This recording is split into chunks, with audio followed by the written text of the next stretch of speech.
ఏం కూరలు వండుకున్నారు, ఏం చేస్తున్నారు? నేనైతే వీడియో తీసేదానికి ఒక్కదాన్నే కాబట్టి తీయలేకపోయినాను. కాకరకాయ కూర చేశాను. ఫస్ట్ కాకరకాయలు అన్నీ సన్న ముక్కలు వేయించుకున్నాను, రౌండ్గా కోసి సన్న ముక్కలు ఉప్పేసి నీళ్ళలో నానేసి ఆ తర్వాత నూనెలో ఫ్రై చేసి పక్కన పెట్టుకున్నాను. అప్పుడు పక్కన పెట్టుకున్న ముక్కల్లో మళ్ళీ అదే నూనెలో ఉల్లిపాయలు, కొన్ని పచ్చిమిర్చి, కరివేపాకు, ఎండుమిర్చి, ఆవాలు, కొంచెం జీలకర్ర, శనగపప్పు అన్నీ వేసి తిరగబాత పెట్టాను. ఆ తిరగబాత బాగా వేగినాక ఒక టమాటా వేసాను. ఆ టమాటా బాగా వేగిన తర్వాత ఉప్పు, పసుపు, మిరప్పొడి వేసాను. ఆ తర్వాత ఈ వేపుకున్న కాకరకాయలు వేసి ఇలాగా ఫ్రై కింద, అంటే మనం ఫ్రైగా అయినా వేసుకోవచ్చు, పచ్చడిగా అయినా వేసుకోవచ్చు. దీన్ని అట్లా ఫ్రై చేశాను. తర్వాత ఏం చేశానంటే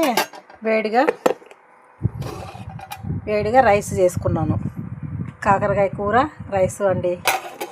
రాండి తిన్నాము అందరం భోంచేద్దాం. రాండి, లైక్ చేయండి, సబ్స్క్రైబ్ చేయండి ప్లీజ్.